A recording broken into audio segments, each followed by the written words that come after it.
Miren, esta es nuestra segunda plática sobre la buena nueva del reino de Dios y del trono de su gloria.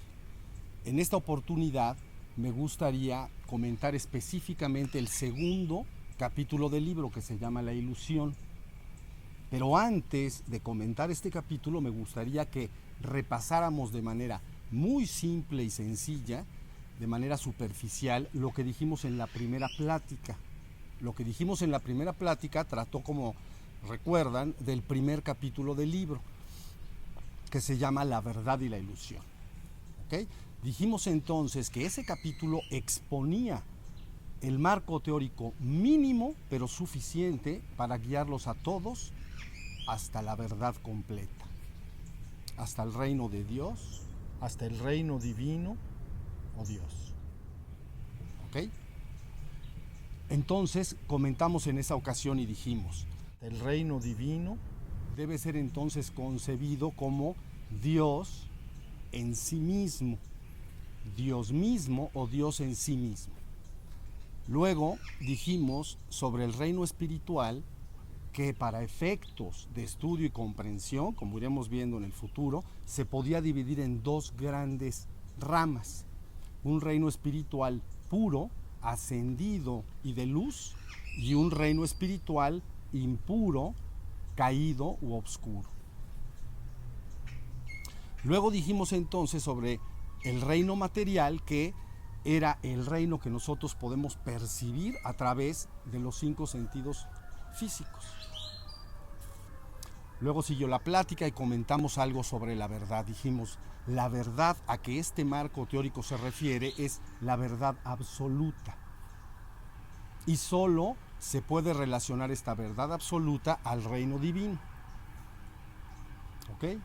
Luego dijimos entonces sobre la ilusión o engaño que abarcaba por igual el reino espiritual y el reino material, debido a que estos dos reinos son transitorios, mutables y por lo tanto relativos. Eso fue lo que dijimos. Finalmente comentamos entonces que la única y verdadera meta que el ser humano debe alcanzar es precisamente el reino divino, porque es la verdad absoluta, la única verdad absoluta que eterna e inmutablemente es. De ahí que sea el objetivo principal alcanzar. Eso es lo que repasamos y estuvimos comentando de alguna manera la semana pasada. Ahora ya podemos entrar un poco al segundo capítulo del libro, que se llama La ilusión. Mira, este capítulo trata de la manifestación de la existencia, pero apoyándose para ello en el relato bíblico de la creación en el Génesis, que está representado acá entonces con estas flechas en sentido expansivo. ¿Recuerdan la imagen que de alguna manera obtuvimos de la Biblia la semana pasada? Dijimos, imaginen una línea horizontal. Arriba de esta línea entonces tenemos un estado antes de la existencia, antes de que el mundo fuera. ¿Ok? Luego dijimos, bueno, el Génesis entonces al inicio narra un proceso de creación, ¿no?, formado por dos partes. Primero, la creación del universo en general, y luego la caída del ser humano en particular hacia este reino material inhóspito, del cual debe finalmente ser redimido y regresado al reino divino o Dios. Lo importante entonces es que este relato está dividido en dos partes. Vamos a analizar primero, de alguna manera, la creación general del universo. Esto, entonces, la Biblia en el Génesis lo relata de esta manera. Miren, está muy sencillo. Dice, el primer día, Yahvé Elohim separa la luz de la oscuridad, es decir, el día de la noche. El segundo día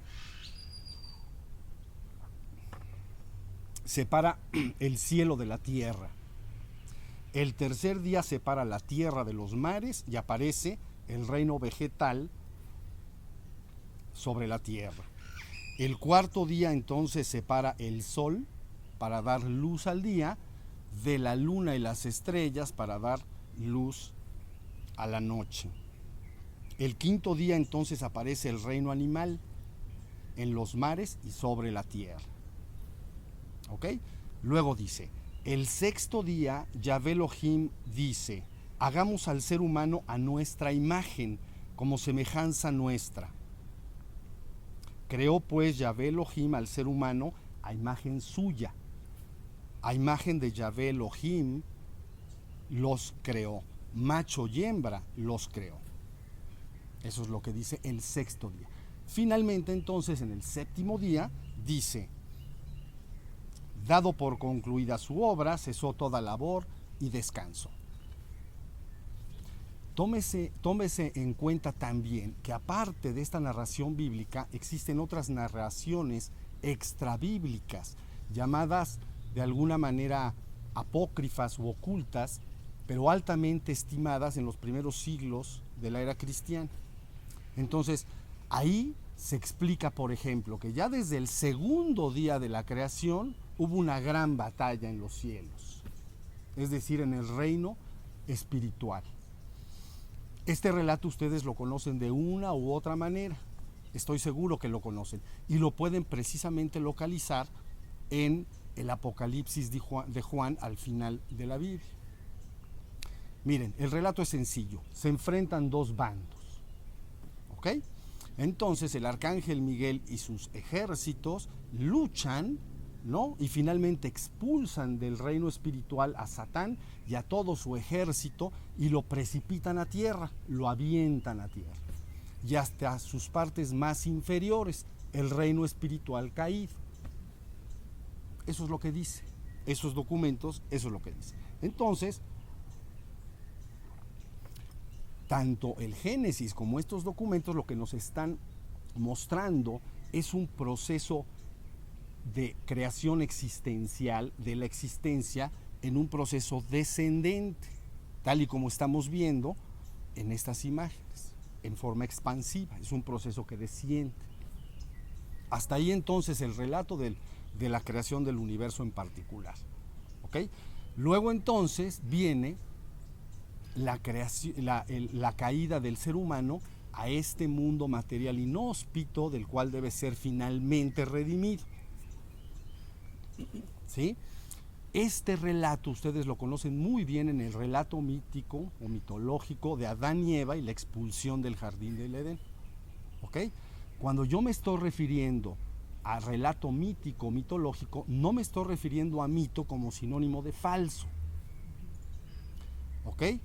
Las personas entienden por mito falso cuando lo contraponen con historia o hechos verídicamente o verdaderamente sucedidos. ¿Estamos? Entonces, la realidad es que el mito jamás ha pretendido ser historia y tomarlo como tal es un grave error.